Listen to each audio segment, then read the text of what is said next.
150 personas me miraban mientras mi propia hija me cerraba el paso en la puerta de la iglesia, diciéndome que sobraba en el bautizo de mi único nieto. Soy Carmen, tengo 68 años, trabajé toda mi vida para darles todo, pero ese día entendí que para ellos solo soy un cajero automático con piernas. Lo que mi hija Elena no sabía es que los cajeros automáticos también tienen un botón de cancelar operación, y yo estaba a punto de presionarlo con todas mis fuerzas. Esa mañana me había levantado antes de que saliera el sol. La casa estaba en silencio, ese silencio grande y frío que se queda cuando una enviuda y los hijos se van. Pero hoy el silencio no me molestaba.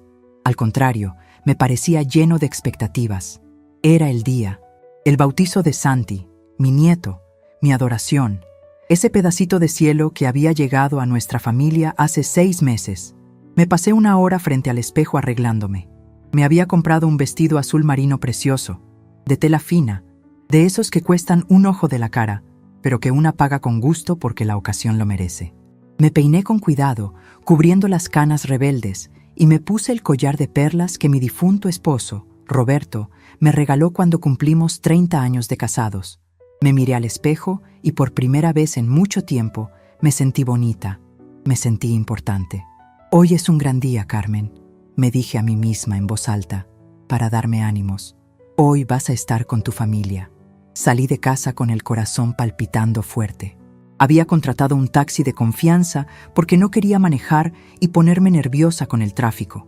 Mientras el auto avanzaba por las calles de la ciudad, yo iba repasando mentalmente todo lo que había hecho para este evento. No era poco.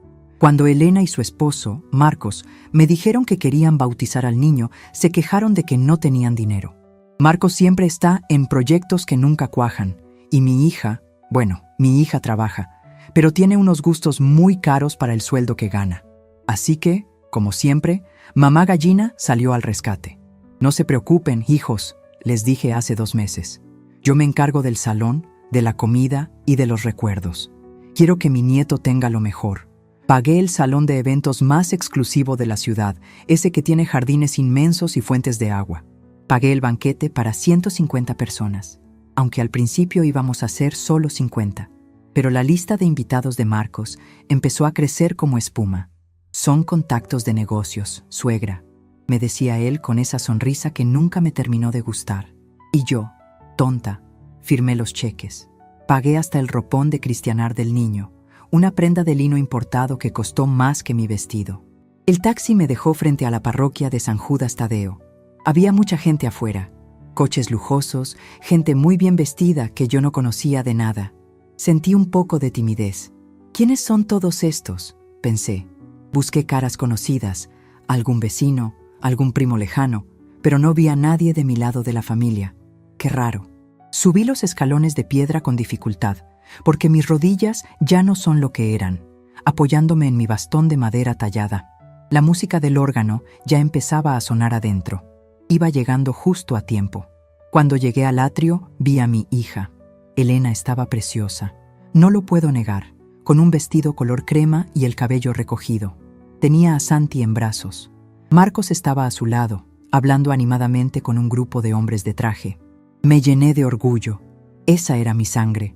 Avancé hacia ellos con una sonrisa de oreja a oreja, lista para darles un beso y entrar a la casa de Dios para la ceremonia. Elena, hija, la llamé levantando la mano. Ella se giró. Su sonrisa se borró en una fracción de segundo.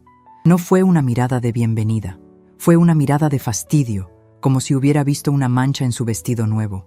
Le dijo algo a Marcos, le pasó el niño a él y caminó rápido hacia mí, interceptándome antes de que yo pudiera llegar a la puerta principal. «Mamá, ¿qué haces aquí?», me preguntó en voz baja, pero dura. Me quedé helada. «¿Cómo que qué hago aquí?», pregunté, confundida. «Es el bautizo de Santi. Soy su abuela». Elena miró a los lados, nerviosa, como si mi presencia la avergonzara frente a toda esa gente desconocida. «Mamá, escucha, hubo un problema con la logística», empezó a decir cruzándose de brazos. «La iglesia es pequeña. Tuvimos que priorizar». «¿Priorizar?», repetí la palabra como si estuviera en otro idioma. «Hija, soy tu madre. Pagué la fiesta. Compré el ropón que lleva puesto el niño». «Lo sé, mamá, Y te lo agradezco mucho, de verdad, dijo ella, usando ese tono condescendiente que se usa con los niños pequeños o con los viejos que ya no entienden nada. Pero Marcos invitó a sus socios, a gente muy importante, influencers, políticos, gente que nos puede ayudar a subir de nivel social. Tú sabes cómo es esto. Sentí un nudo en el estómago, un nudo frío y apretado. ¿Me estás diciendo que no puedo entrar?, pregunté, sintiendo que la voz me temblaba. Elena suspiró, impaciente. No hay lugar, mamá. Los bancos están asignados. Mira, adentro ya está lleno. Están los padres de Marcos, sus socios, los inversionistas. No hay sillas extra. Miré por encima de su hombro. Las puertas de la iglesia estaban abiertas. Vi a los padres de Marcos sentados en primera fila, muy orondos. Ellos no habían puesto ni un centavo para nada. Vi gente de pie atrás, pero había espacio. «¿Puedo quedarme de pie al fondo?», supliqué. Dios mío, me estaba humillando, suplicando para ver el bautizo de mi propio nieto. «No, mamá», cortó ella tajante. «Se vería mal. Además, luego en la fiesta, tampoco hay mesa para ti. Las mesas están contadas y organizadas por afinidad. Tú no conoces a nadie, te vas a aburrir, te vas a sentir sola y luego te va a doler la cabeza y voy a tener que estar pendiente de ti. Es mejor que te vayas a casa a descansar». Sentí como si me hubiera dado una bofetada. No, una bofetada hubiera dolido menos. Esto era una puñalada directa al corazón. 150 personas, 150 extraños que iban a comer mi comida, beber mi vino y celebrar con mi dinero, mientras yo era expulsada como un perro callejero que se coló en un banquete. La gente que entraba pasaba a mi lado, rozándome. Algunos me miraban con curiosidad. Una vieja vestida de gala parada en la puerta con cara de espanto. Escuché risas. Vi a Marcos a lo lejos. Ni siquiera me miró. Estaba ocupado riéndole las gracias a un hombre con un reloj de oro. En ese momento, algo se rompió dentro de mí. Pero no fue un rompimiento ruidoso. Fue silencioso. Fue el sonido de la paciencia quebrándose después de años de aguantar desplantes, de excusar olvidos, de justificar el egoísmo de Elena pensando, es que está estresada, es que es joven. Miré a mi hija a los ojos. Ella esperaba que yo llorara, que hiciera un escándalo, o que simplemente agachara la cabeza y me fuera sumisa, como siempre lo había hecho. La buena de Carmen, la abuela que todo lo perdona. Respiré hondo. El aire olía a perfume caro y a hipocresía. «Está bien, hija», le dije. Mi voz salió firme, sorprendentemente tranquila. Elena pareció aliviada. Soltó el aire que tenía contenido. «Gracias por entender, mamá. Eres un sol. Mañana paso a verte y te cuento cómo salió todo, ¿sí? Te llevamos pastel». Me dio un beso rápido en la mejilla, un beso que no tocó mi piel, un beso al aire. Se dio la media vuelta y entró a la iglesia. Las puertas grandes de madera se cerraron, dejando escapar las primeras notas del Ave María. Me quedé ahí, sola en el atrio de piedra. El sol del mediodía me daba en la cara, pero yo sentía un frío glacial en los huesos. Me dolían los pies con los zapatos nuevos. Me dolía el alma. Bajé las escaleras despacio. No lloré. Mis ojos estaban secos, áridos como un desierto. El taxista que me había traído ya no estaba, por supuesto. Tuve que caminar 2 cuadras hasta una avenida para parar otro taxi. Durante el viaje de regreso a casa, no pensé en la tristeza. La tristeza es un lujo que no me podía permitir en ese momento. La tristeza paraliza, y yo necesitaba moverme. Empecé a pensar en números. Toda mi vida fui comerciante. Empecé vendiendo empanadas en una canasta y terminé siendo dueña de 3 panaderías industriales y varios locales comerciales en el centro. Enviudé joven y levanté ese imperio sola mientras criaba a Elena. Ella nunca supo lo que era levantarse a las 3 de la mañana para amasar, ni lo que era pelear con proveedores, ni lo que era contar las monedas para pagar la luz.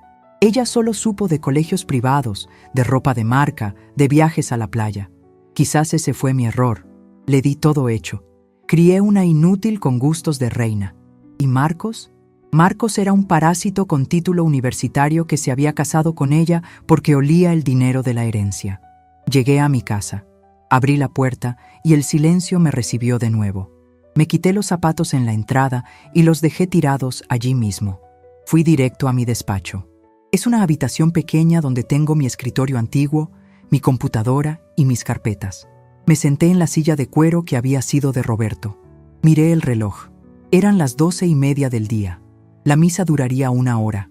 Luego, el traslado al salón de eventos, el Palacio de Cristal. La recepción estaba programada para empezar a las 2 de la tarde. Tenía 1 hora y media. Busqué mi agenda telefónica de papel, esa vieja libreta de cuero negro que Elena siempre me decía que tirara porque todo está en el celular, mamá. Pero en esa libreta estaban los números que realmente importan. Busqué la letra M. Méndez, licenciado Méndez. Marqué el número. Sonó 2 veces. «Bueno», contestó una voz ronca. Era sábado, y Méndez seguramente estaría descansando o comiendo con su familia. «Licenciado, soy Carmen», dije. Hubo una pausa. Méndez ha llevado mis cuentas desde hace 30 años. Me conoce mejor que nadie. Sabe que si lo llamo un sábado a esta hora, no es para saludar. «Doña Carmen, qué gusto. ¿Pasó algo? Pensé que estaría en el bautizo de su nieto». «Hubo un cambio de planes, licenciado.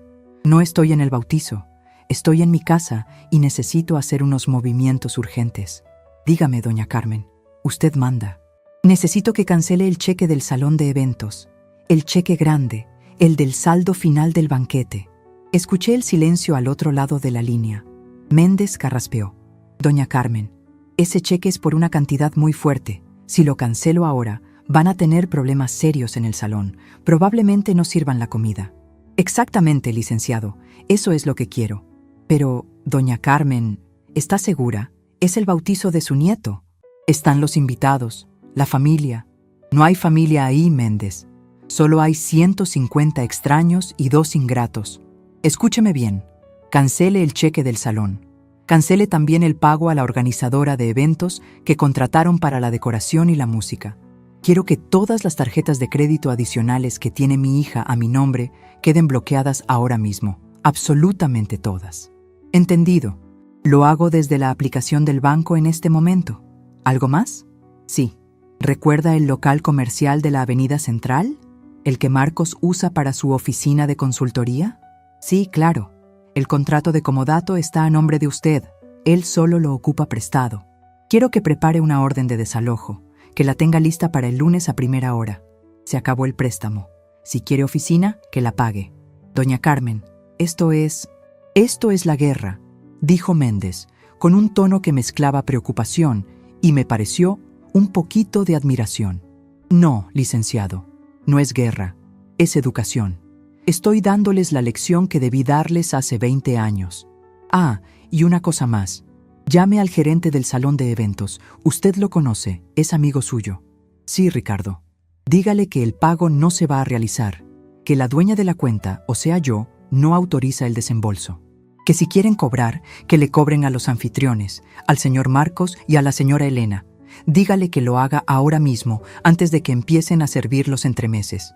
Lo llamo ya mismo. Doña Carmen, ¿está usted bien?» Miré por la ventana.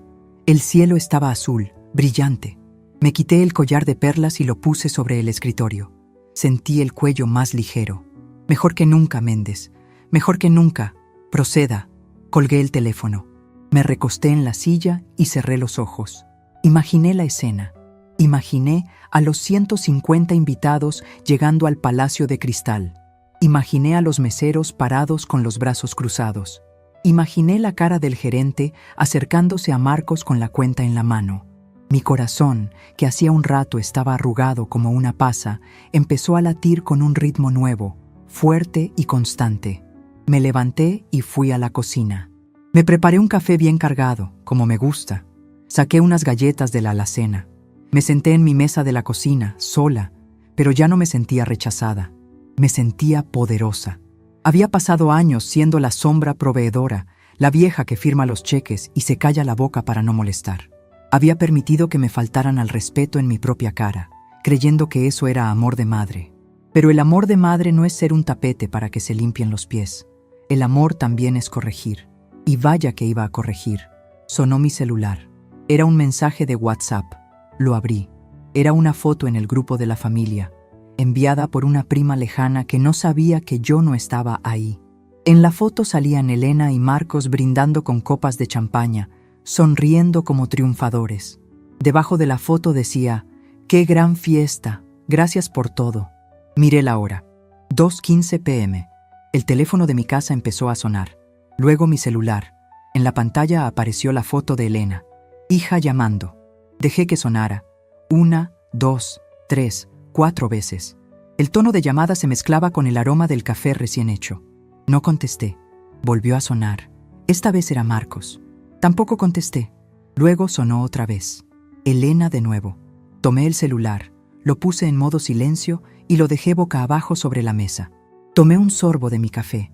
Estaba delicioso, en su punto justo de azúcar. Me imaginé el caos que se estaría desatando en el salón. La vergüenza, la humillación pública que ellos tanto querían evitarme a mí, ahora les caería encima multiplicada por 150. «No hay lugar para ti, mamá». Esas palabras resonaban en mi cabeza. Tenían razón. No había lugar para mí en esa vida de apariencias y falsedades que ellos habían construido. Pero en mi vida, en mi realidad, yo era la dueña del tablero y acababa de hacer jaque mate. Me terminé el café con calma. Me fui a mi recámara, me quité el vestido de fiesta y me puse mi bata de casa favorita, esa de algodón suave y gastado. Me sentía cómoda, me sentía yo misma. El teléfono fijo seguía sonando intermitentemente, como un grito desesperado a la distancia. Lo desconecté de la pared. Me acerqué a la ventana de mi cuarto que da a la calle. Vi pasar a un vecino paseando a su perro. Todo parecía normal afuera, pero yo sabía que al otro lado de la ciudad, en un salón lujoso, el mundo de mi hija se estaba desmoronando. Y lo peor, o lo mejor, es que esto era solo el principio. Mañana sería domingo. Mañana vendrían a pedir explicaciones, a gritar o quizás a pedir dinero prestado para pagar la deuda del salón. Pero mañana se encontrarían con una Carmen diferente. La Carmen que construyó un imperio de la nada había despertado de su siesta.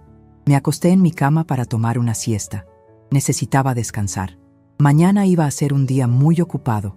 Cerré los ojos y por primera vez en años dormí con una sonrisa en los labios, sabiendo que el teléfono mudo en la cocina estaba lleno de mensajes desesperados que yo leería cuando se me diera la regalada gana.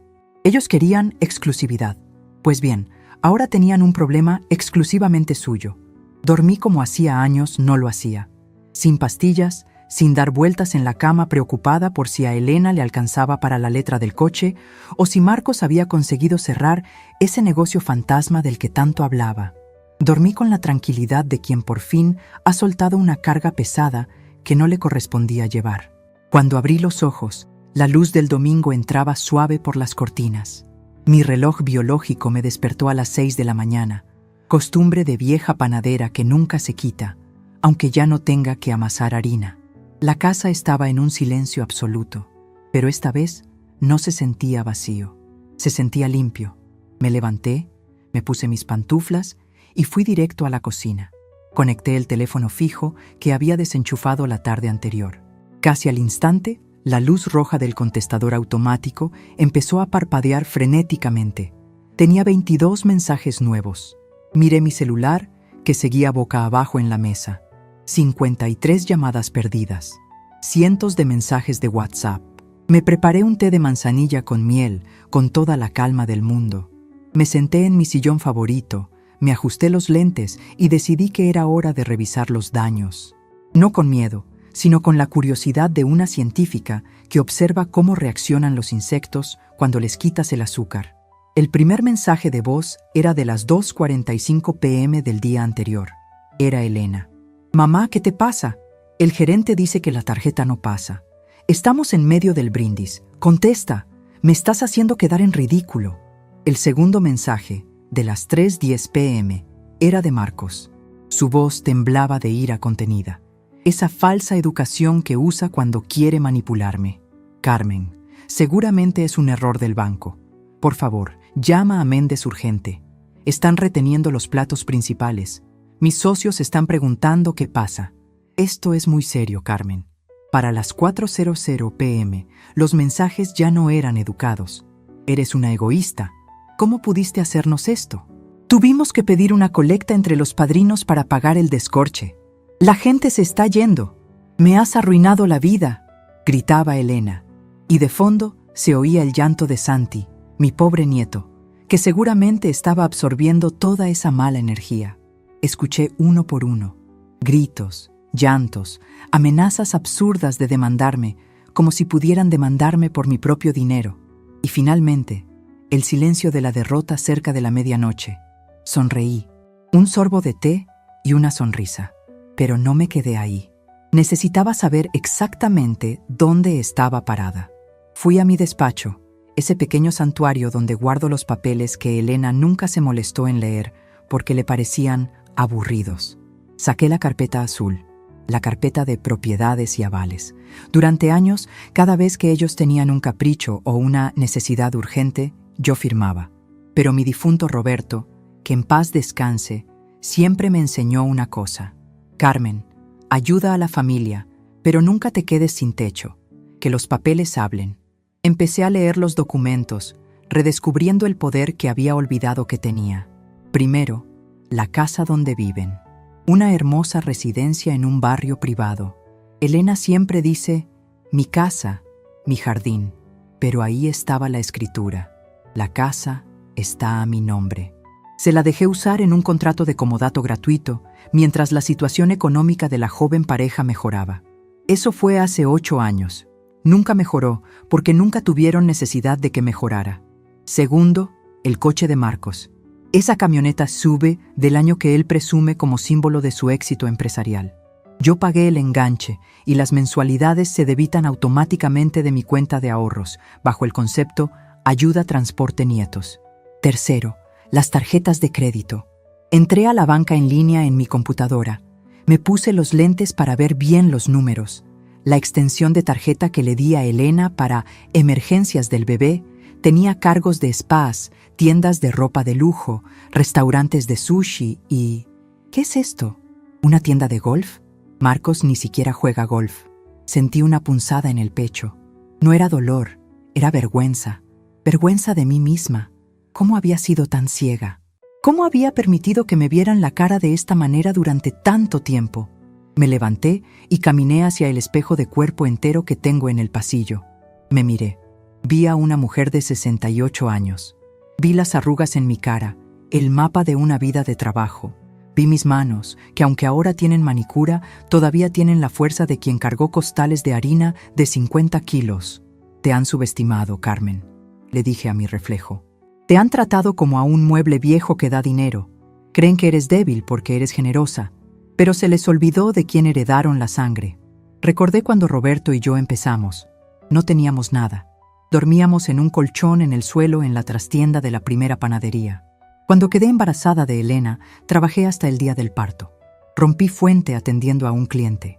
Y 3 días después, estaba de vuelta en la caja registradora, con Elena en un Moisés al lado del horno.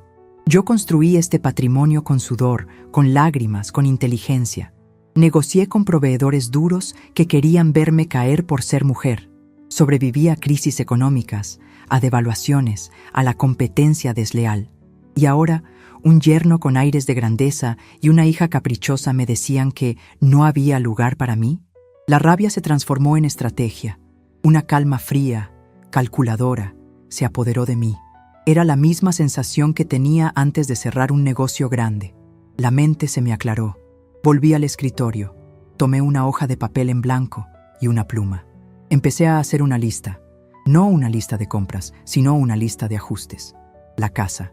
Tienen 30 días para desalojar o empezar a pagar renta de mercado. El coche. Se devuelve mañana mismo o lo reporto como robado. La consultora de Marcos. Desalojo inmediato del local comercial. La herencia. Llamar al notario el lunes para modificar el testamento.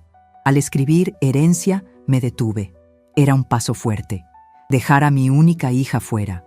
Pero luego recordé sus ojos ayer, esa mirada de desprecio. Priorizamos gente importante, me dijo. Bueno, ahora yo iba a priorizar mi dignidad. El timbre de la puerta sonó. No fue un toque normal. Fue un timbrazo largo, insistente, seguido de golpes en la puerta. «Mamá, abre. Sabemos que estás ahí». Era la voz de Elena. Miré el reloj. Las 11 de la mañana. Se habían tardado más de lo que pensaba. Seguramente se quedaron dormidos por la resaca o peleando entre ellos. No me apresuré. Cerré mi carpeta de documentos con calma. Me alicé la bata. Fui a la cocina. Puse la tetera de nuevo al fuego y solo entonces caminé hacia la entrada. Abrí la puerta. Ahí estaban. Elena tenía los ojos hinchados, el maquillaje corrido de ayer todavía manchándole las mejillas. Marcos estaba detrás, con la ropa arrugada, sin afeitar, con cara de perro rabioso. No traían al niño. ¿Se puede saber qué te pasa por la cabeza?, gritó Elena antes de entrar, empujando la puerta.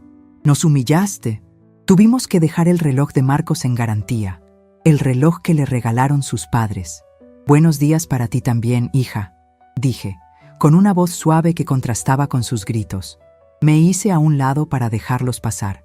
Pasen. El té está casi listo.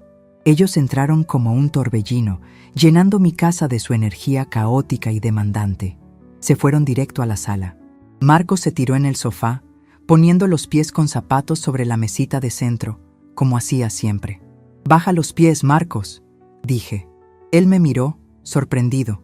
«¿Qué? Que bajes los pies de mi mesa. Es caoba. Se raya».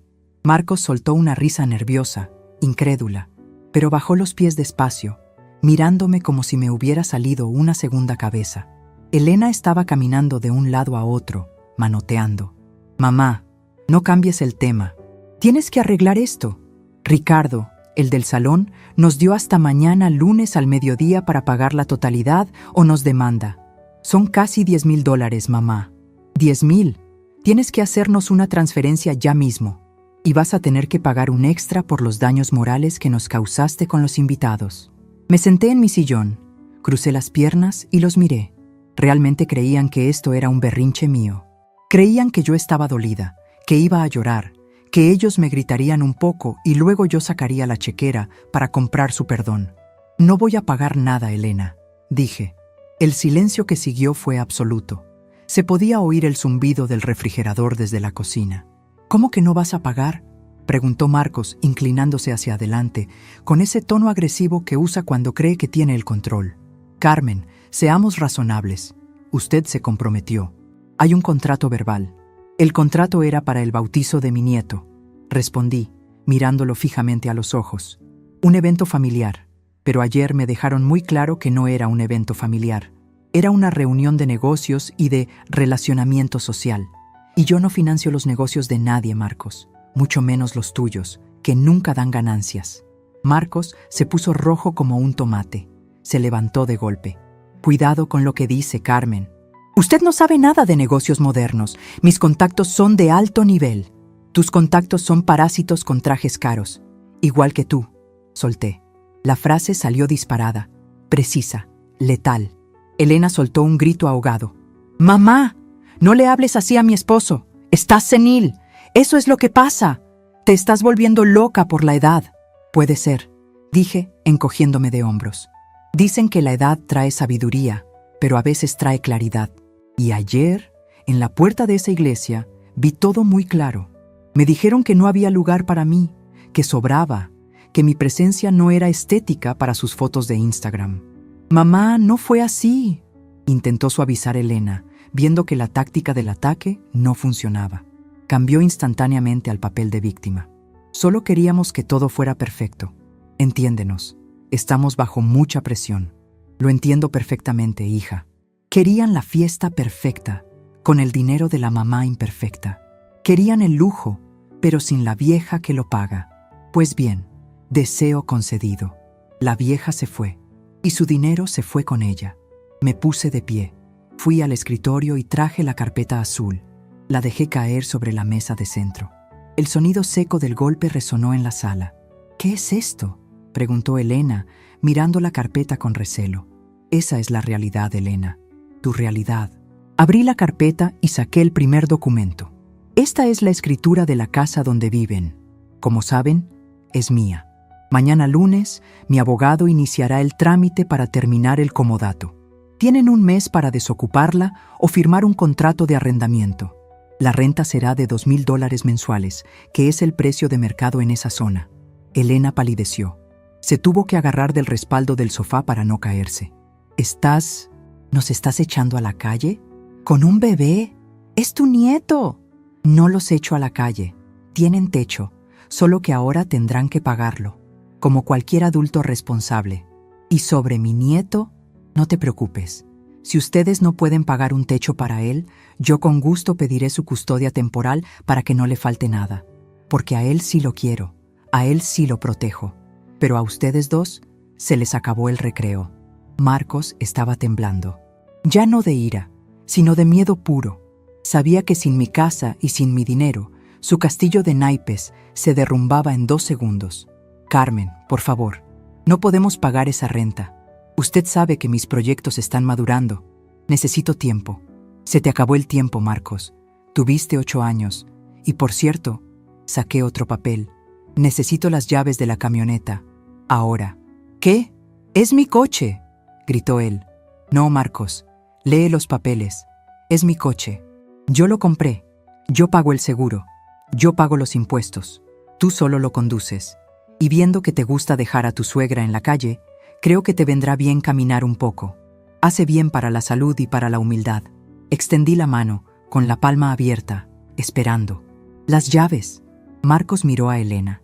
Elena miraba al suelo, llorando en silencio. Pero no era un llanto de arrepentimiento. Era un llanto de impotencia. Se daba cuenta de que la gallina de los huevos de oro no solo había dejado de poner huevos, sino que se había convertido en un águila y les estaba arrancando los ojos. «¡No te voy a dar nada!», gritó Marcos, en un último intento de machismo herido. «Esto es un robo. Voy a llamar a la policía». «Adelante», dije señalando el teléfono. «Llámalos. Tengo todas las facturas a mi nombre. Tengo los títulos de propiedad. Cuando llegue la policía, lo único que van a ver es a un hombre mayor tratando de apropiarse de los bienes de una anciana. ¿Quién crees que va a salir perdiendo, Marcos?». Marcos apretó los puños. Su cara se deformó en una mueca de odio. Por un segundo tuve miedo. Era un hombre joven y fuerte, y yo una mujer mayor. Dio un paso hacia mí. «Usted es una vieja maldita», susurró entre dientes. En ese momento, mi instinto de supervivencia, ese que desarrollé en los mercados peleando con ladrones y estafadores, se activó. No retrocedí. Me enderecé a mi máxima estatura. Levanté la barbilla y lo miré con una frialdad que helaba la sangre. «Atrévete», le dije en voz baja. «Atrévete a tocarme un pelo, Marcos. Y te juro por la memoria de mi esposo que no solo te quito la casa y el coche. Te meto a la cárcel y me aseguro de que no vuelvas a ver la luz del sol en esta ciudad. Tengo el dinero y tengo los contactos para hacerlo. Pruébame». Nos quedamos así, mirándonos a los ojos, en un duelo silencioso. Él respiraba agitado.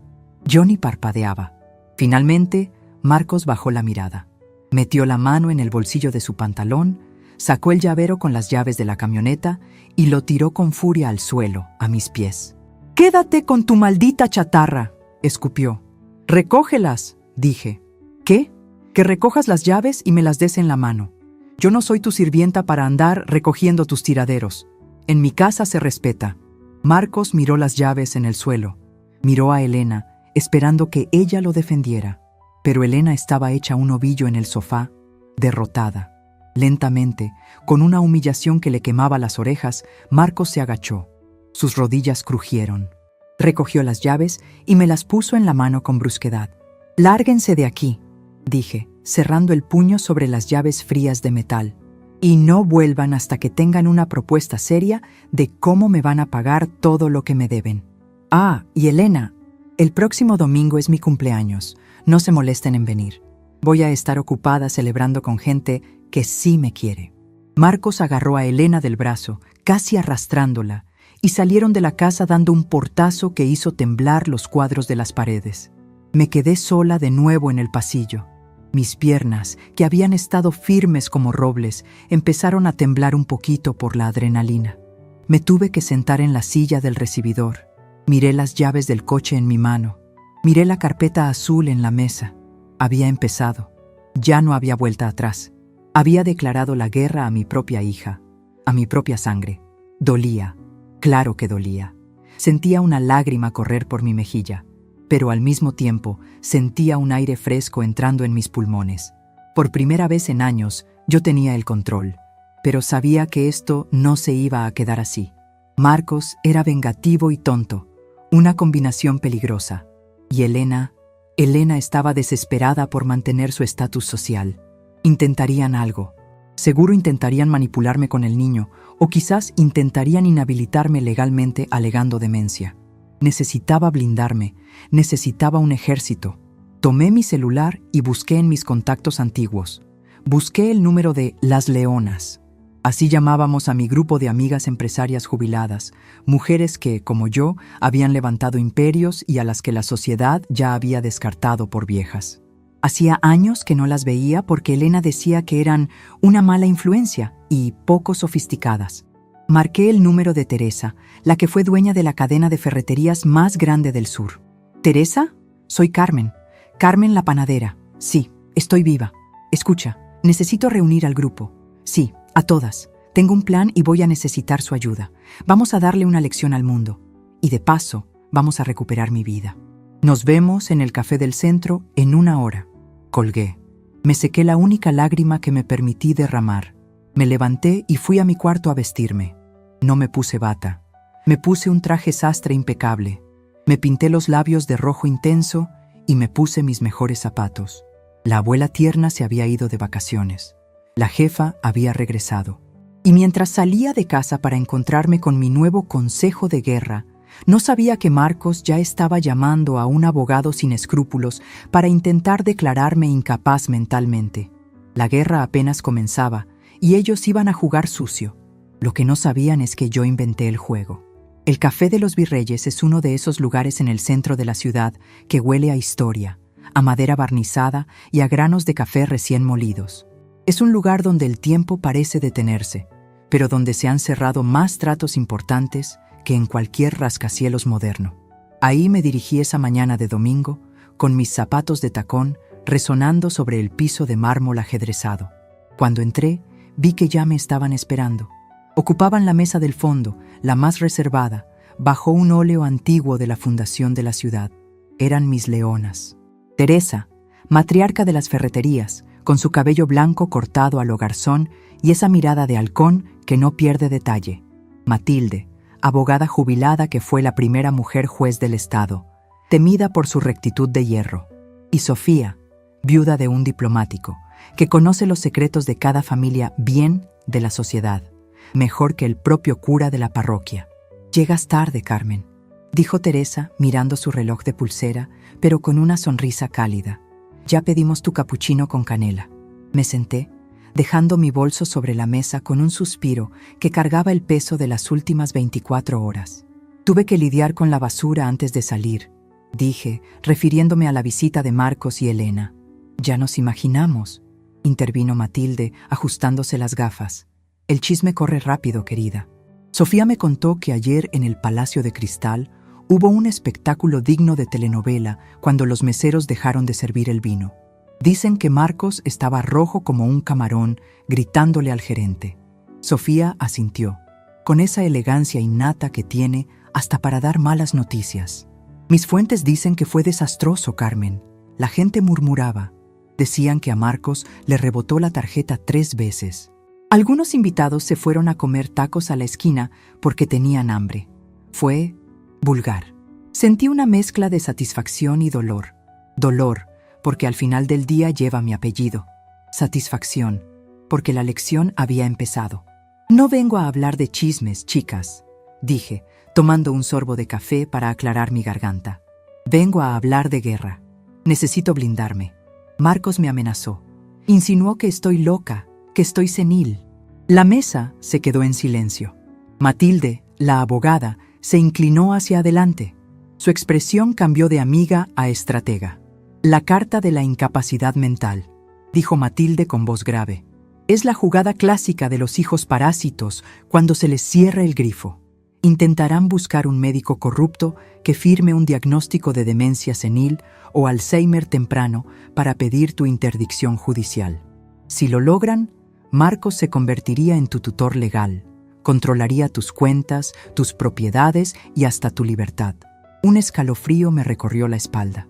Imaginé a Marcos controlando mi vida, encerrándome en un asilo barato mientras él se gastaba mi fortuna en sus proyectos. No lo voy a permitir, dije firme. Por supuesto que no, respondió Teresa, golpeando la mesa suavemente con su mano llena de anillos. Carmen, tú levantaste 3 panaderías industriales mientras amamantabas. Eres la mujer más cuerda que conocemos. Matilde, dije, necesito que te encargues de mi defensa preventiva. Ya estoy en ello mentalmente, respondió la abogada. Mañana lunes, a primera hora, iremos con el doctor Arango. Es el perito psiquiátrico más respetado del tribunal. Vamos a hacerte una evaluación completa voluntaria. Vamos a certificar ante notario que estás en pleno uso de tus facultades mentales. Con ese papel en la mano, cualquier intento de Marcos de declararte loca se le regresará como una demanda por difamación y falsedad. Y yo, intervino Sofía, me encargaré de la parte social. Marcos cree que sus contactos lo salvarán. Pobre iluso. Esos contactos son amigos del dinero, no de él. Voy a hacer unas cuantas llamadas sutiles. Para el martes, nadie en el club le va a contestar el teléfono. Se va a convertir en un paria social.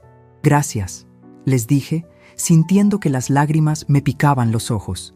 Esto era lealtad. Esto era familia elegida. Pasamos las siguientes 2 horas trazando el plan. No fue una charla de amigas, fue una junta directiva.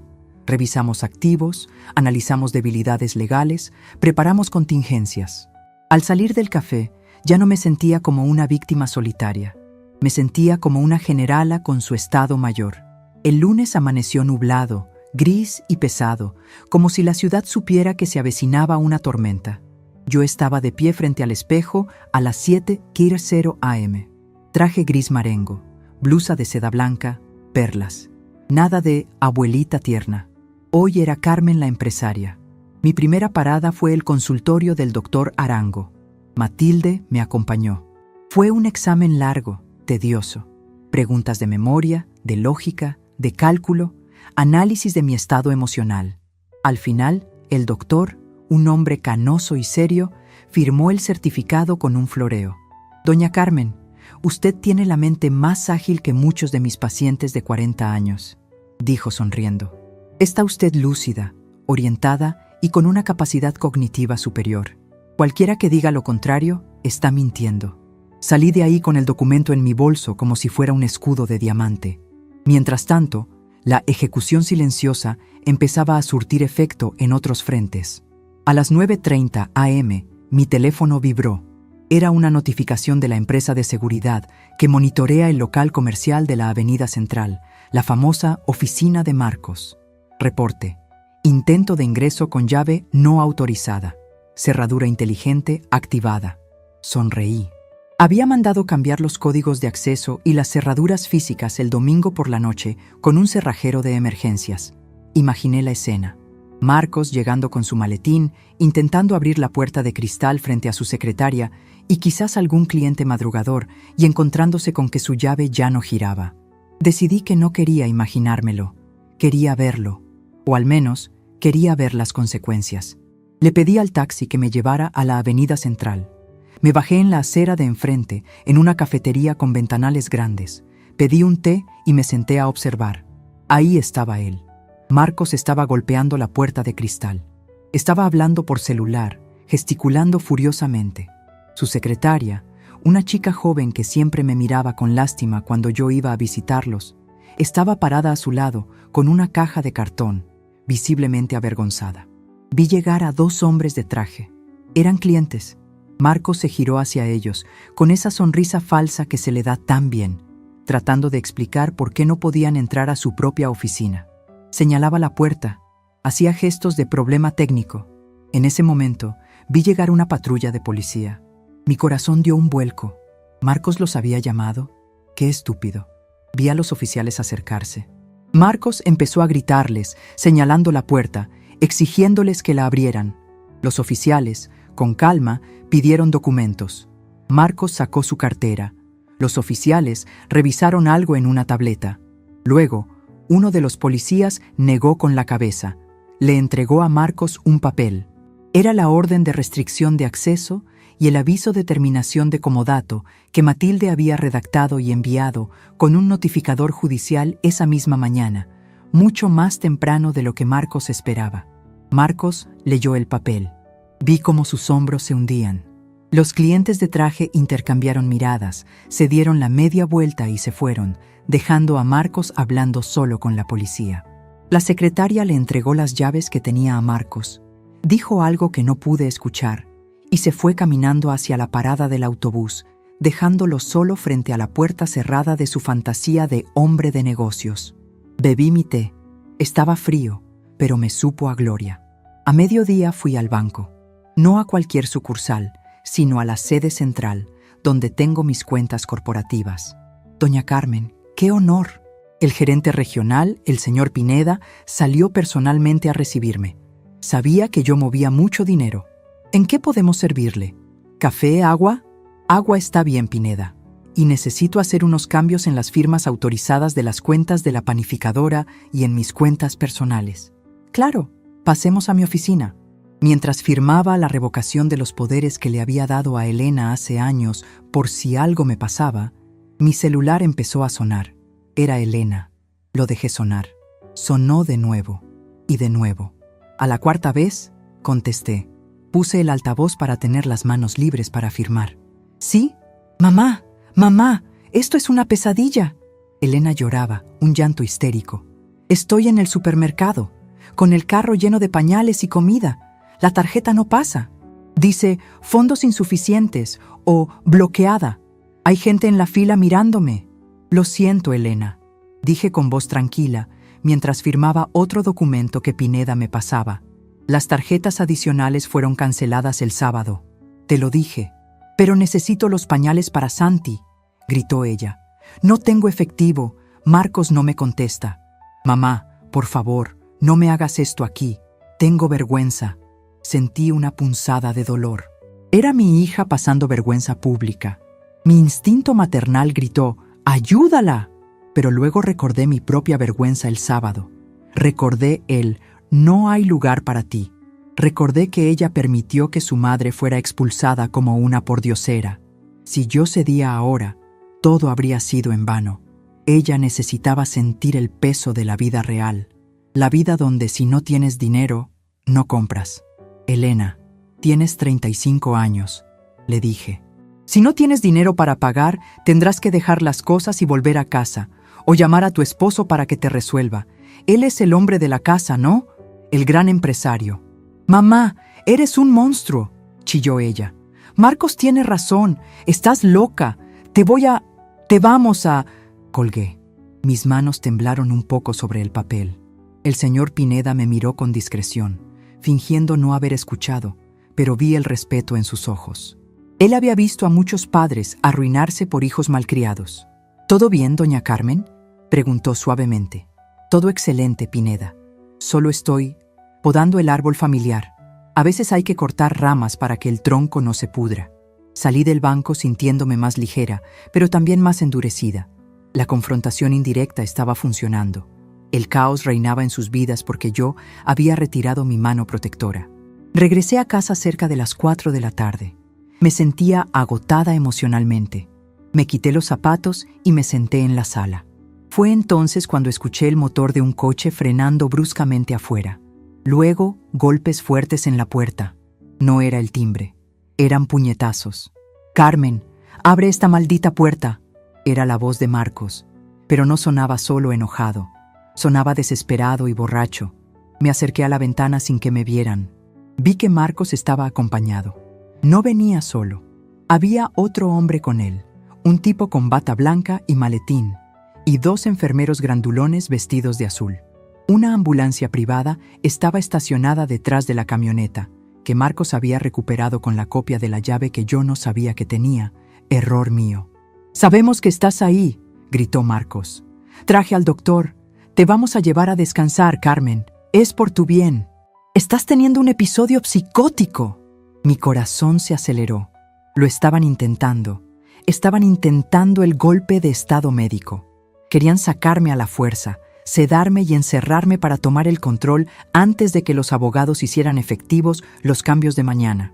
Era una jugada sucia, vil y desesperada. Si lograban inyectarme algo, si lograban llevarme a una clínica de su elección, Podrían mantenerme drogada días o semanas hasta conseguir la firma de un juez. Los golpes en la puerta se hicieron más fuertes. «Señora Carmen», gritó el hombre de bata blanca. «Soy el doctor Varela. Su yerno nos llamó muy preocupado. Por favor, abra. No queremos tener que forzar la entrada por una emergencia médica».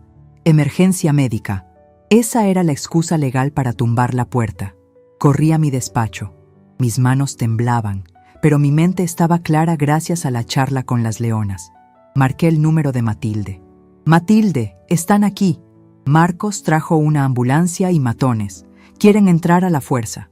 «¡No abras!», gritó Matilde. «Llamo a la policía y voy para allá. Graba todo. No dejes que te toquen». Colgué y activé la cámara de mi celular. Me acerqué a la puerta, pero no abrí. ¡Crack! Escuché el sonido de la madera astillándose. Marcos estaba pateando la puerta. «Está fuera de sí», le gritaba Marcos a los enfermeros. «Es peligrosa. Tienen que sujetarla en cuanto entremos». Retrocedí hacia el pasillo. Tenía miedo. Miedo físico real. Eran 3 hombres jóvenes y fuertes contra una mujer de 68 años. La puerta se dio con un estruendo. Se abrió de golpe, golpeando la pared.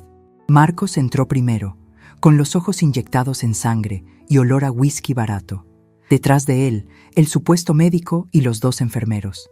«Ahí está», señaló Marcos jadeando. «Mírenla. Está alucinando. Agárrenla». Los enfermeros avanzaron hacia mí. «¡Alto ahí!», grité con toda la fuerza de mis pulmones, levantando el celular para grabarlos.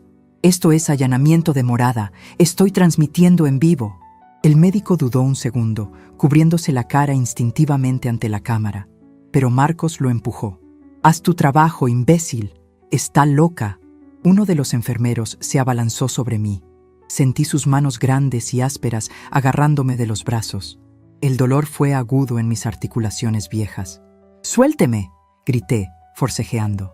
«Tranquila, abuela, es un piquetito para que duerma», dijo el enfermero con voz burlona mientras el otro sacaba una jeringa. Me sentí atrapada. El pánico amenazaba con nublarme la vista. Iban a sedarme. Iba a perder.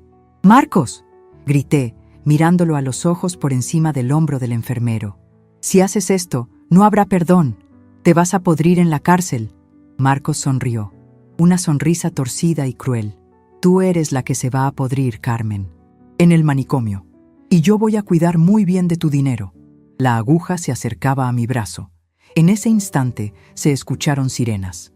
No una, sino varias. Y muy cerca. El sonido agudo y penetrante de las patrullas llenó la calle y entró por la puerta rota. Los enfermeros se congelaron. El doctor palideció y guardó la jeringa rápidamente en su bolsillo. «¿Qué es eso?», preguntó el médico nervioso. «¡Sigan! ¡Terminen!», gritó Marcos desesperado. «Ya casi lo tenemos. ¡Policía!». Una voz amplificada por un megáfono resonó desde la calle. «Salgan con las manos en alto. Tenemos la casa rodeada». Marcos corrió a la ventana. Su cara se transformó. Del triunfo malicioso pasó al terror absoluto. Aproveché su distracción. Con una fuerza que no sabía que tenía, mordí la mano del enfermero que me sujetaba. Él gritó y me soltó. Corrí hacia mi despacho y me encerré, poniendo el cerrojo. Escuché gritos afuera. Escuché botas entrando en la casa. Escuché la voz de Matilde gritando órdenes legales. «Detengan a ese hombre. Intento de secuestro, lesiones personales, daño en propiedad ajena». Me dejé caer al suelo, apoyando la espalda contra la puerta cerrada de mi despacho. Mi corazón latía tan fuerte que me dolía el pecho. Había estado cerca, demasiado cerca. Pero mientras escuchaba cómo esposaban a Marcos en mi propia sala, mientras lo escuchaba gritar que era un error, supe que la ejecución silenciosa había terminado. El silencio se había roto. Ahora venía el ruido, y el ruido iba a ser ensordecedor. Saqué el certificado del doctor Arango de mi bolso y lo abracé contra mi pecho. Ese papel era mi salvavidas. Marcos quería guerra. Marcos quería demostrar poder. Bueno, ahora iba a conocer el verdadero poder. No el poder de la fuerza bruta, sino el poder de la ley y de una madre que ha decidido dejar de ser víctima para convertirse en verdugo. Me levanté, me alicé el traje, me sequé el sudor de la frente y abrí la puerta de mi despacho para salir a ver cómo se llevaban a mi yerno esposado. Era hora de la revelación final. El sonido de unas esposas cerrándose sobre las muñecas de alguien es un sonido metálico, seco y definitivo. Clic, clic. Nunca pensé que escucharía ese sonido en mi propia sala, y mucho menos que el destinatario sería el padre de mi nieto.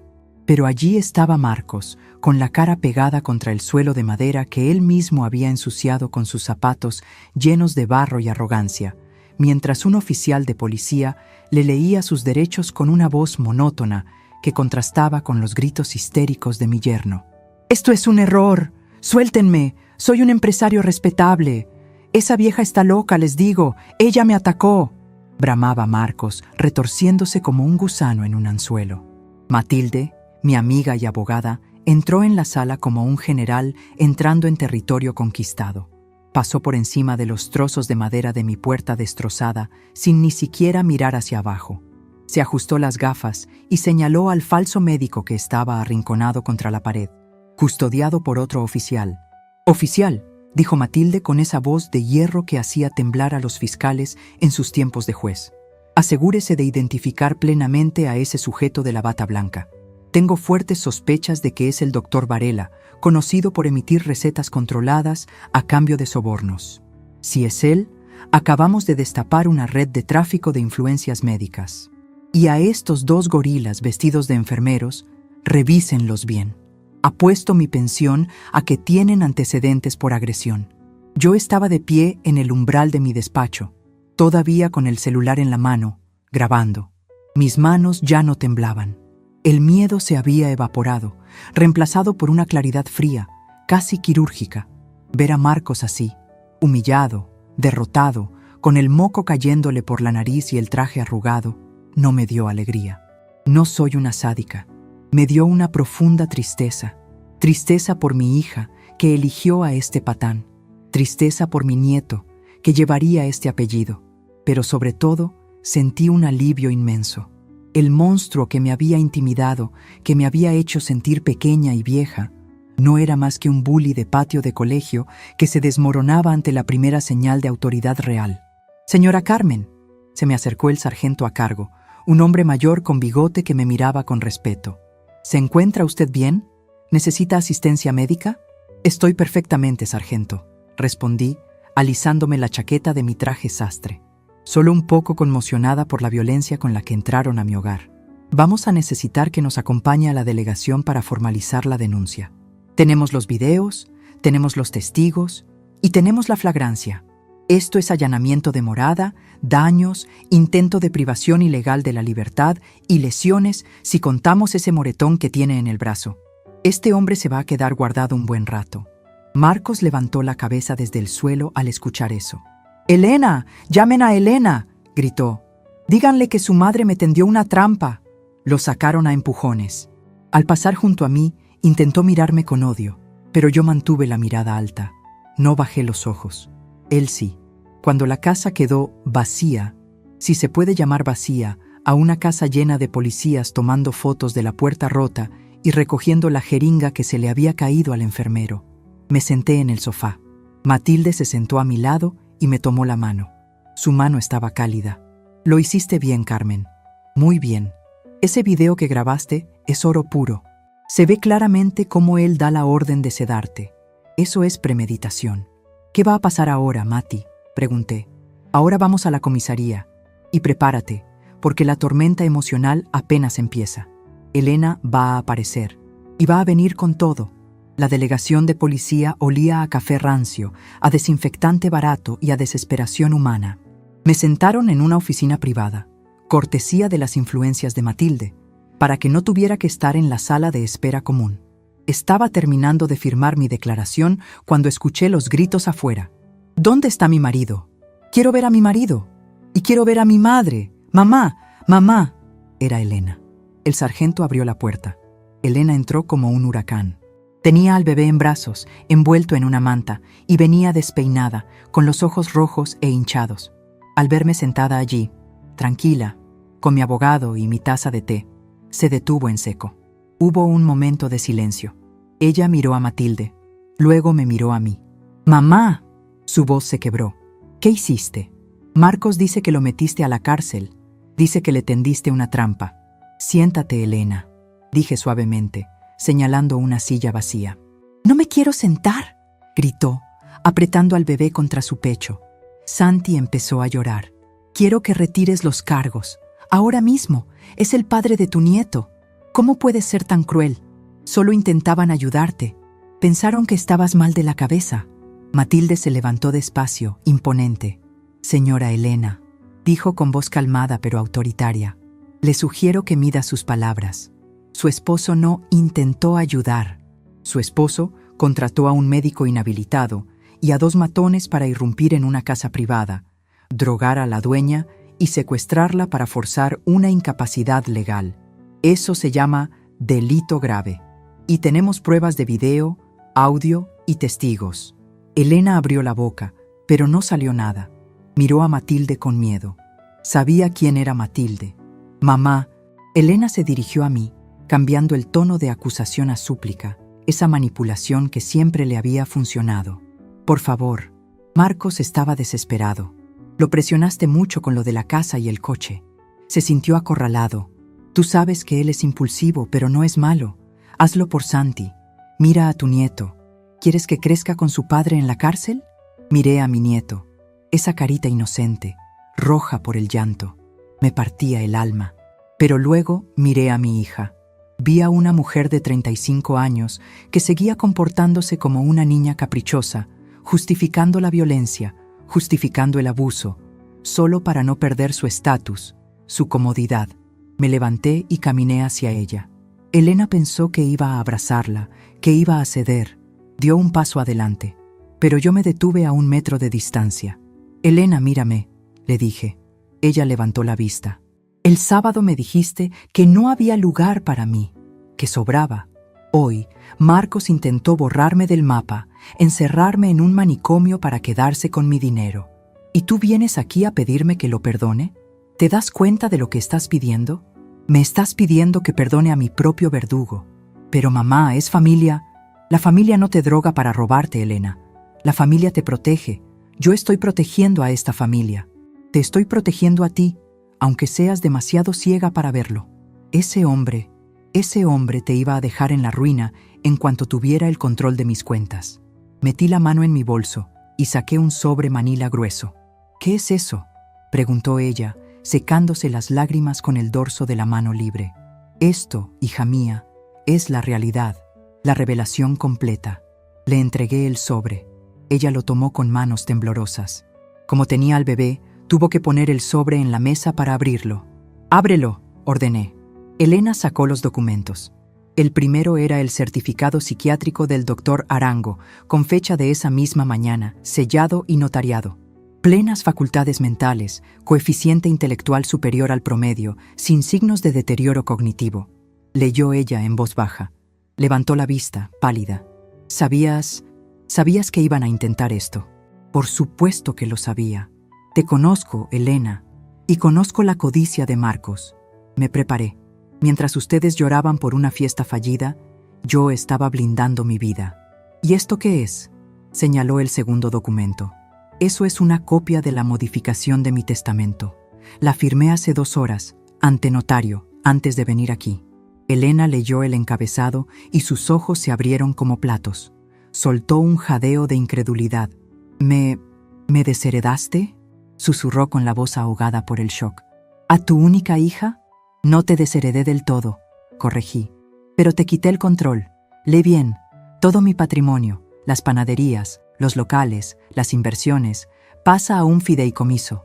Un fideicomiso irrevocable. Elena leía frenéticamente, moviendo los labios. Beneficiario principal, Santiago, leyó. ¿Administrador del fideicomiso? ¿Un consejo externo conformado por el despacho jurídico? Elena levantó la vista, horrorizada. Mamá, esto significa que no veremos ni un centavo. Marcos contaba con esa herencia para pagar sus deudas de juego. ¡Bingo! La palabra salió sola. Se le escapó. ¿Deudas de juego?, pregunté, arqueando una ceja. Matilde sacó una libreta y anotó algo rápidamente. Elena se tapó la boca, dándose cuenta de su error. No quise decir eso. Deudas de de inversiones arriesgadas. No me mientas más, Elena. Se acabó. Mi voz resonó en la pequeña oficina. Sé lo de las inversiones. Sé que el local de la Avenida Central era una fachada. Sé que Marcos debe dinero a gente peligrosa. Por eso estaba tan desesperado por declararme loca y tomar el control de mis cuentas. No era por la fiesta, Elena. Era para salvar su propio pellejo. Y tú lo sabías. O sospechabas y preferiste mirar hacia otro lado para seguir jugando a la gran señora. Elena se derrumbó en la silla, sollozando abiertamente, sin fuerzas ya para pelear. «Tengo miedo, mamá», confesó, volviendo a ser esa niña pequeña que venía a mi cama cuando había truenos. «Debemos mucho dinero. Si Marcos se queda en la cárcel, esa gente vendrá por nosotros, vendrán por la casa». «Por la casa no vendrán», dije firmemente, «porque la casa es mía, y mañana mismo voy a poner seguridad privada en la puerta. Tú y Santi estarán seguros ahí, si es que decides dejar de defender a ese delincuente y empiezas a actuar como una madre. Pero, ¿y Marcos? Marcos se queda donde está. Es el lugar más seguro para él ahora mismo. En la cárcel, sus acreedores no pueden tocarlo tan fácilmente. Deberías agradecerme. Le acabo de salvar la vida». Elena me miró con una mezcla de terror y asombro. Nunca me había visto así.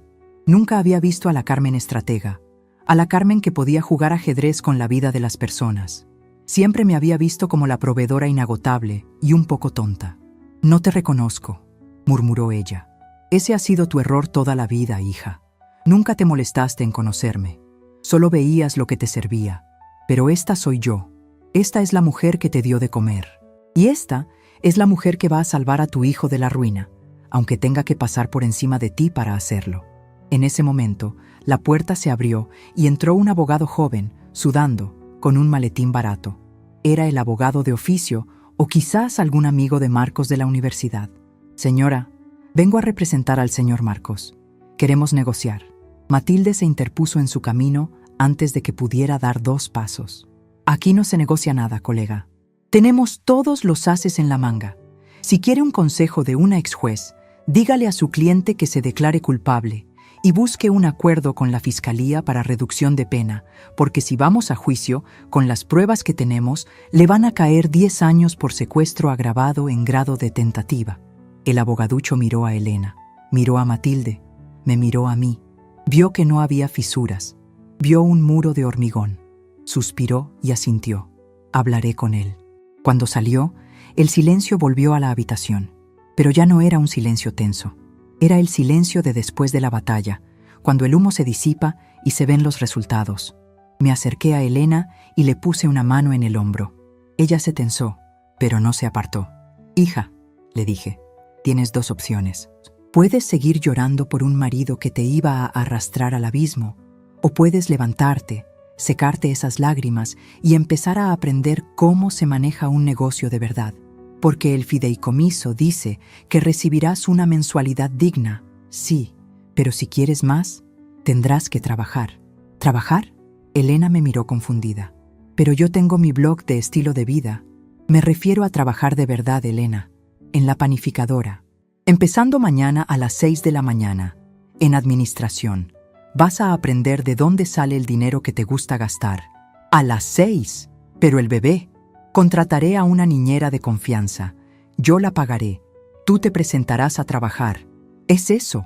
¿O te las arreglas sola con tus deudas y tu marido en la cárcel? Tú decides».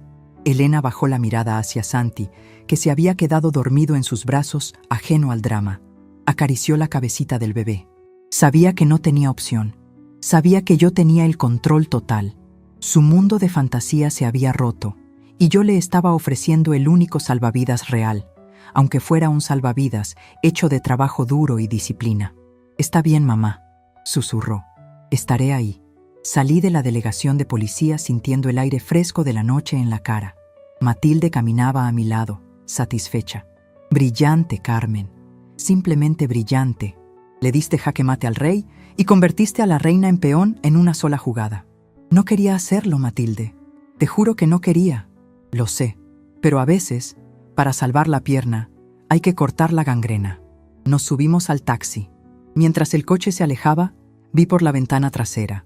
Elena se había quedado en la entrada de la delegación, sola, pequeña bajo las luces de neón, esperando un taxi. Ya no parecía la mujer altiva que me cerró la puerta de la iglesia. Parecía una mujer que acababa de despertar de un coma largo y profundo. Marcos estaba encerrado. Mis bienes estaban protegidos. Mi hija, por primera vez en su vida, iba a tener que ganarse el pan. Saqué mi celular. Tenía cientos de notificaciones. La noticia del arresto en la zona residencial ya estaba en los chats de vecinos. Escándalo en casa de doña Carmen, decían. ¿Vieron a la policía llevarse al yerno? Lejos de sentir vergüenza, sentí orgullo. Que hablen, que digan, que sepan que con Carmen la panadera no se juega. ¿A dónde vamos, doña Carmen?, preguntó el taxista. Miré la hora. Eran las 9 de la noche. Había sido el día más largo de mi vida. Lléveme a cenar, Matilde, le dije a mi amiga. Tengo un hambre voraz y quiero brindar. ¿Por el triunfo?, preguntó ella. No, por el futuro, porque por primera vez en mucho tiempo, el futuro de mi nieto no depende de la suerte, depende de mí. El taxi aceleró perdiéndose en las luces de la ciudad. Yo cerré los ojos y en medio del cansancio sonreí. Había recuperado mi lugar, no en la fiesta de bautizo, donde no me querían, sino en la cabecera de la mesa de la vida, donde siempre debí estar. Pero sabía que el capítulo final aún no estaba escrito. Marcos no se quedaría tranquilo para siempre, y Elena tendría que demostrar si realmente tenía mi sangre o si era caso perdido. Mañana, a las 6 de la mañana, empezaría la verdadera prueba, la transformación completa. Dicen que el pan, para que sea bueno, necesita 3 cosas fundamentales: harina de fuerza, levadura viva y, sobre todo, tiempo. Mucho tiempo y paciencia para leudar, para que la masa crezca y madure antes de entrar al fuego. Si lo apuras, sale duro, sale incomible. Con los hijos pasa lo mismo, aunque a veces, como me pasó con Elena, hay que volver a amasar cuando ya creíamos que la obra estaba terminada. El martes siguiente al arresto de Marcos, mi despertador sonó a las 4:30 de la mañana. Es una hora en la que la ciudad todavía duerme, pero donde las panaderas como yo ya estamos de pie, oliendo el aire frío, sabiendo que el día no espera a nadie. Me vestí con mi uniforme blanco, ese que había dejado de usar hacía años para convertirme en la señora administradora. Me puse mi red en el cabello, mis zapatos ortopédicos antideslizantes y bajé a la cocina. No tomé café. La ansiedad me cerraba el estómago. ¿Vendría? Había sido muy clara con Elena. A las 6 en la planta de producción. Si llegas un minuto tarde, no entras. Llegué a la panificadora principal a las 5:15. El olor a levadura fermentada y vainilla me recibió como un abrazo antiguo. Saludé a don Pepe, mi jefe de horneros, un hombre que lleva conmigo 30 años y que tiene los brazos quemados por el oficio y el corazón de oro. «Buenos días, doña Carmen», me dijo, sorprendido de verme con el delantal puesto. «¿Pasó algo? ¿Faltó personal?» «No, Pepe», respondí, atándome las cintas del mandil. «Hoy empieza una nueva empleada, una aprendiz.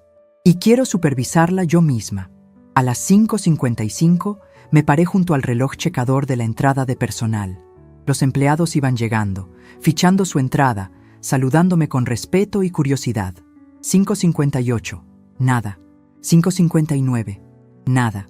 Sentí una punzada de decepción. No va a venir, pensé. Es demasiado orgullosa, prefiere hundirse que ensuciarse las manos.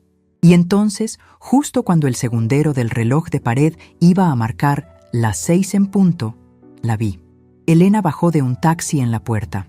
No traía sus tacones de aguja ni sus vestidos de diseñador. Llevaba unos jeans viejos, una camiseta blanca sencilla y tenis. Traía el cabello recogido en una cola de caballo mal hecha y la cara lavada, sin una gota de maquillaje. Se veía pálida, con ojeras profundas, como si no hubiera dormido en toda la noche. Corrió hacia la puerta. Entró jadeando. Miró el reloj. 6:30. Me miró a mí. Yo tenía los brazos cruzados, parada como un centinela. «Llegas 30 segundos tarde», le dije, seca. Elena tragó saliva. Sus ojos se llenaron de lágrimas, pero no lloró. El taxi se demoró, y Santi estaba inquieto con la niñera. Empezó a excusarse. Levanté una mano para detenerla. «A la masa no le importan tus excusas, Elena. Si el pan no entra al horno a su hora, se echa a perder. Si el camión de reparto no sale a las 7, los clientes no desayunan. Aquí no eres la hija de la dueña. Aquí eres la auxiliar de limpieza y empaquetado. Y tu turno ya empezó. Ficha tu entrada y ve con don Pepe. Él te dirá qué barrer. Elena se quedó quieta un momento, procesando la humillación. Vi la batalla en su mirada.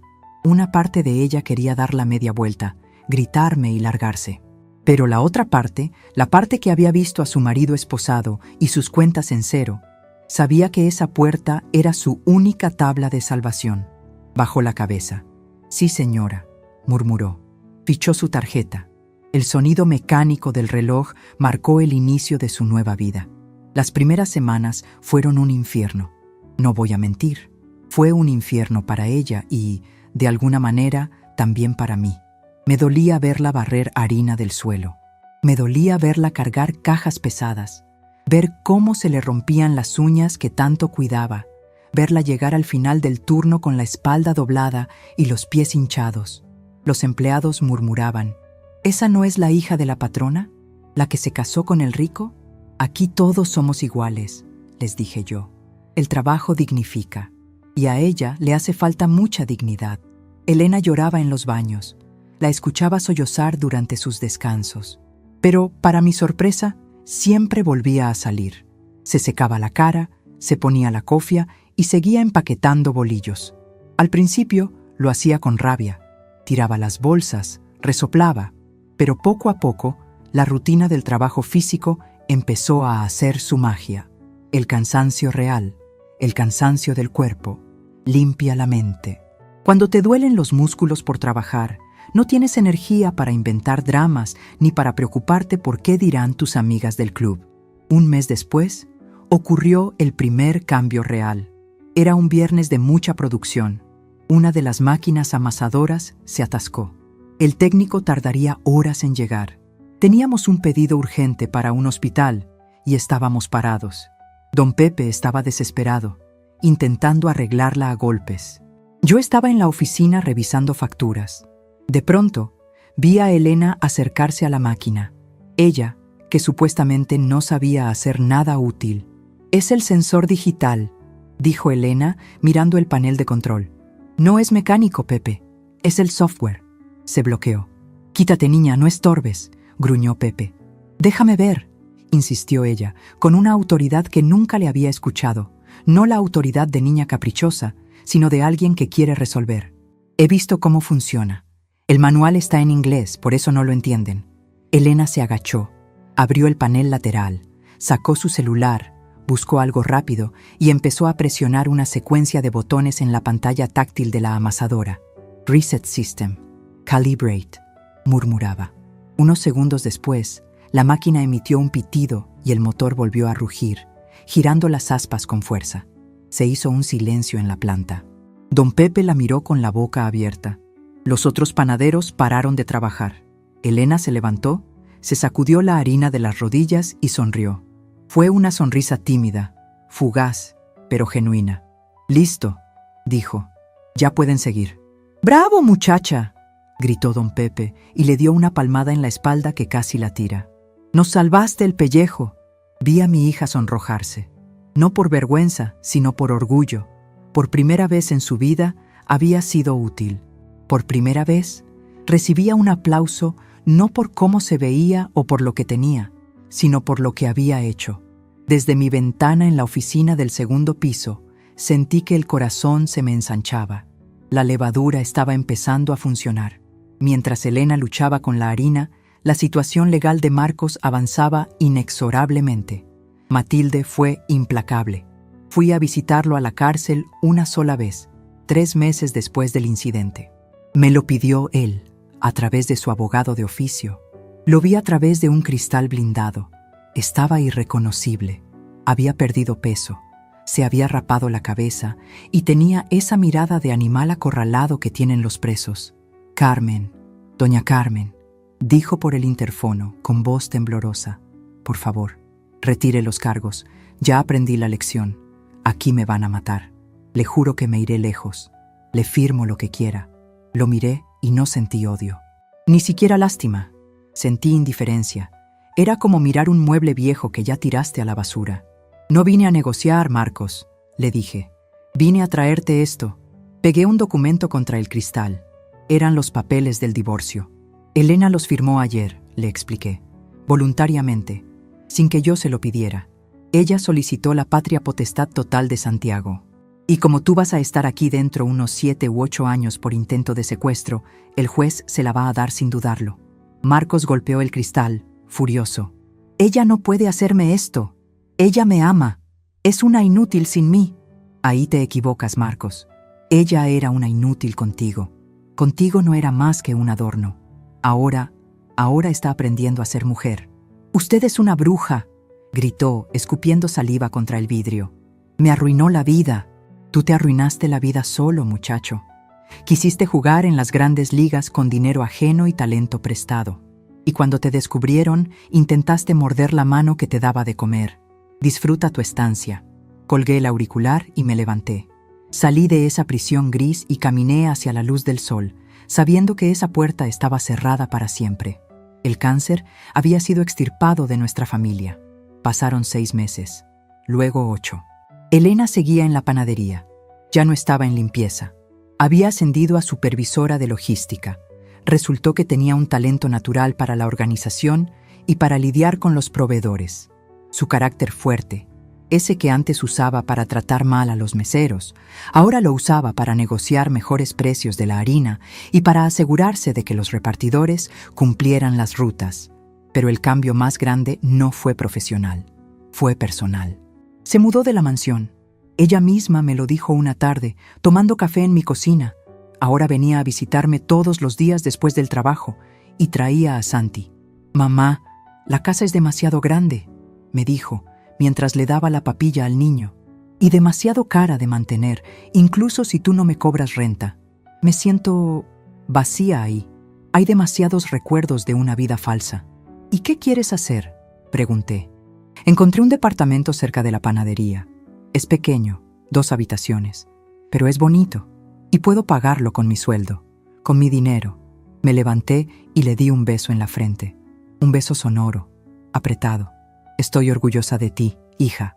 Ella me miró y vi lágrimas en sus ojos. «Perdóname, mamá», susurró.